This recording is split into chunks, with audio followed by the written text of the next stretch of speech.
The theme of a forced suicide is repeated on others targeted by the CointelPro operation, most notably Jean Seberg, an actress involved in civil rights. Seberg's husband received a forged letter from the FBI detailing an affair she was supposedly having with a black activist. The actress, who was pregnant at the time, did eventually commit suicide. Forced suicide on a target allows intelligence agencies deniability for the crime. In effect, it is the perfect crime. A total of 2,370 officially approved CointelPro actions were admitted to the Senate Intelligence Committee, but thousands more have since been revealed. Ultimately, FBI documents disclose 6 major counterintelligence programs, as well as non-CointelPro covert operations against Native Americans, Asian Americans, African Americans, Iranian Americans, and others.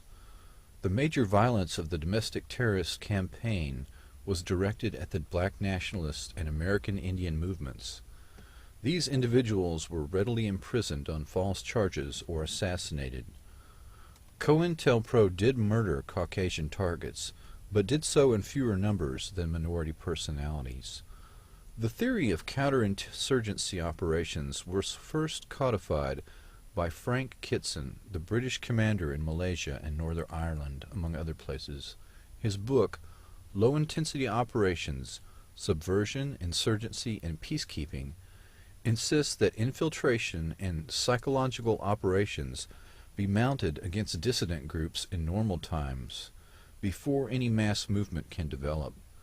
These tactics were adopted into CointelPro operations against American citizens in peacetime, with considerable energy spent ensuring that the different progressive groups did not link up and cooperate, particularly the anti-war movement composed of suburban white youth and the black nationalist movement.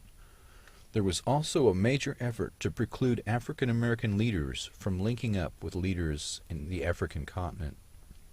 During the 1960s civil rights movement, infiltration of the KKK by the FBI reached nearly 20% of its membership at the height of the civil rights movement.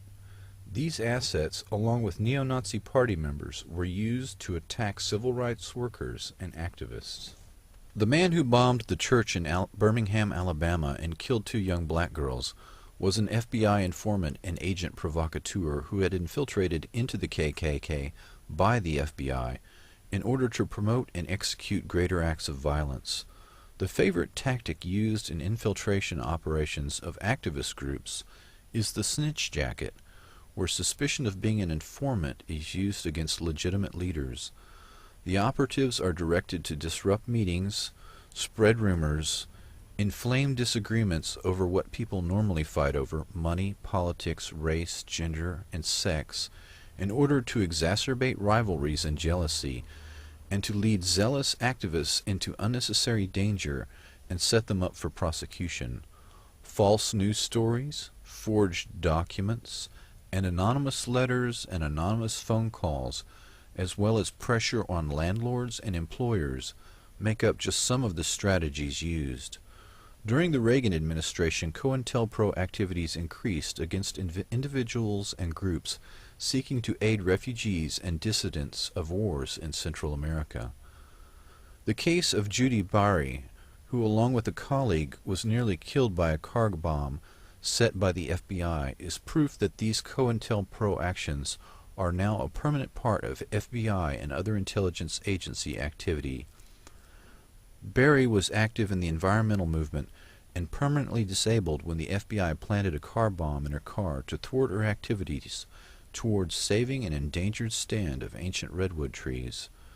Barry later died from natural causes, but not before winning a $4 million settlement against the U.S. government for her attempted assassination.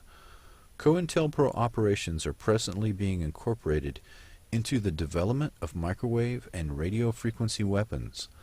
Dissidents that in the past were visibly attacked or assassinated in a traditional manner are now targeted for elimination using electromagnetic weapons.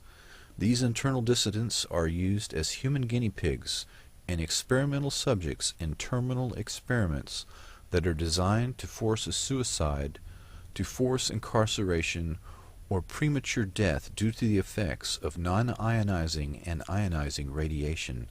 These political assassinations are accomplished using invisible bullets that leave no obvious injuries.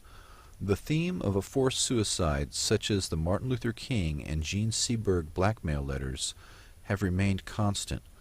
What is different is that driving a target to suicide using microwave hearing or voice to skull, as well as other techniques, is perfectly deniable because these individuals are tormented invisibly and unable to receive help from friends and family or from the psychiatric community, due to the fact that the symptoms of the attacks mimic symptoms of schizophrenia that naturally affect several million Americans.